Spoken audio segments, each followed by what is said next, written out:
नमो भगवती वासुदेवाय। आइए भक्तों, सुनते हैं जया एकादशी व्रत की पावन कथा। एक समय धर्मराज युधिष्ठिर ने भगवान श्री कृष्ण से कहा, हे भगवान, आपने माघ मास के कृष्ण पक्ष की षठतिला एकादशी का अत्यंत सुंदर वर्णन किया है। हे प्रभु, आप स्वदेज, अंडज, उद्विज और जरायुज चारों प्रकार के जीवों के उत्पन्न, पालन तथा नाश करने वाले हैं। हे वासुदेव, अब आप कृपा कर माघ शुक्ल एकादशी का वर्णन कीजिए। इस एकादशी का क्या नाम है, इस व्रत की क्या विधि है और इसमें कौन से देवता का पूजन किया जाता है। यह सुनकर भगवान श्री कृष्ण ने कहा, हे राजन, इस एकादशी का नाम जया एकादशी है। इसका व्रत करने से भ्रम, हत्या इत्यादि पापों से छूटकर मनुष्य मोक्ष को प्राप्त करता है और इसके प्रभाव से भूत पिशाच आदि योनियों से मुक्त हो जाता है। हे राजन, अब मैं तुमसे पद्म पुराण में वर्णित इस व्रत की एक कथा सुनाता हूँ। हे राजन, यह बात उस समय की है जब देवराज इंद्र स्वर्ग में राज करते थे और अन्य सभी देवगण सुखपूर्वक स्वर्ग में रहते थे।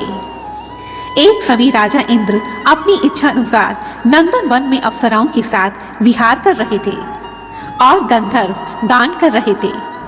उन गंधर्वों में प्रसिद्ध पुष्पदंत और उसकी कन्या पुष्पवती और चित्रसेन तथा उसकी स्त्री मालिनी भी उपस्थित थे। साथ ही मालिनी का पुत्र पुष्पवान और उसका पुत्र माल्यवान भी उपस्थित था। पुष्पवती गंधर्व कन्या माल्यवान को देखकर उस पर मोहित हो गई और माल्यवान पर काम बाण चलाने लगी। उसने अपनी रूप, लावण्य और हाव भाव से माल्यवान को अपने वश में कर लिया।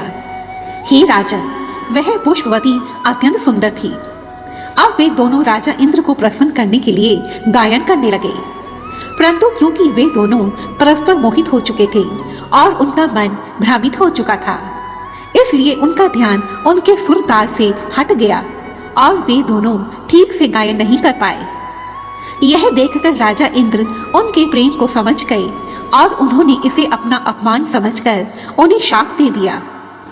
राजा इंद्र ने कहा, हे मूर्खों, तुमने मेरी आज्ञा का उल्लंघन किया है, इसलिए तुम्हें धिक्कार है।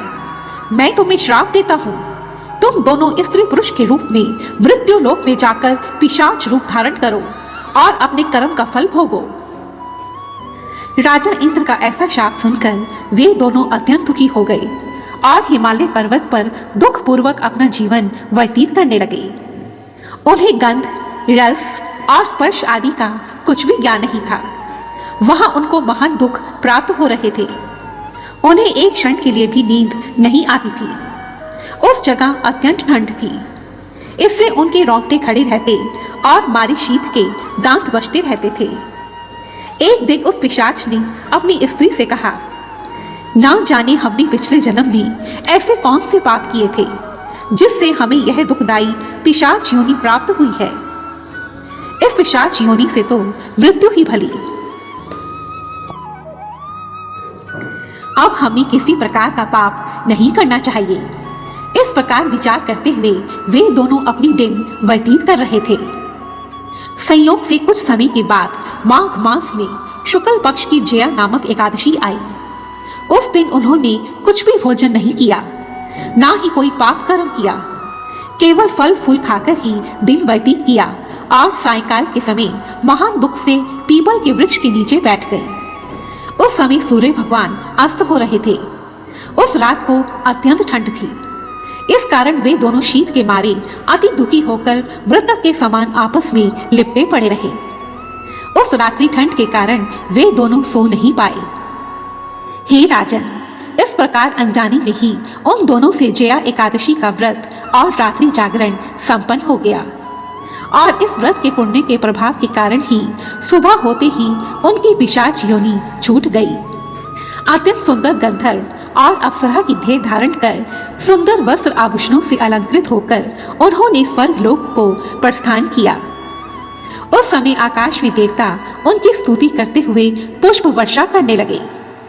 स्वर्ग लोक में जाकर उन्होंने देवराज इंद्र को प्रणाम किया राजा इंद्र उन्हें पहले वाले रूप में देखकर बहुत आश्चर्यचकित हो गए और उनसे पूछने लगे, तुम दोनों को पिशाच योनि से मुक्ति कैसे प्राप्त हुई?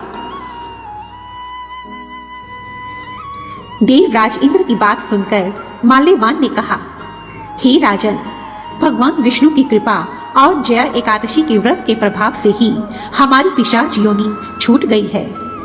तब राजा इंद्र ने कहा, हे माल्यवान, भगवान की कृपा और एकादशी का व्रत करने से न केवल तुम्हारी पिशाच योनि छूट गई है, बल्कि आप हम लोगों के लिए भी वंदनीय हो गए हैं, क्योंकि विष्णु और शिव के भक्त तो हम लोगों के लिए सदा ही वंदनीय हैं।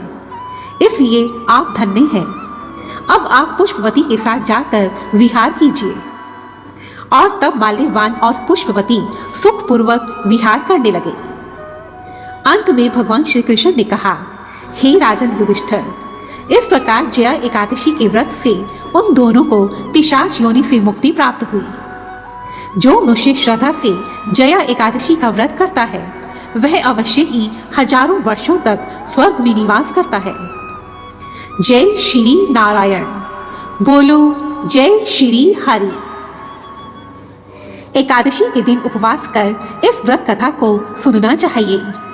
ऐसा मान्यता है कि एकादशी व्रत कथा के श्रवण मात्र से ही महान पुण्य की प्राप्ति होती है। जय श्री कृष्णा। यदि आपको यह वीडियो पसंद आई है तो प्लीज इसे लाइक कीजिए और कमेंट बॉक्स में जय श्री नारायण अवश्य लिखें। जय श्री नारायण।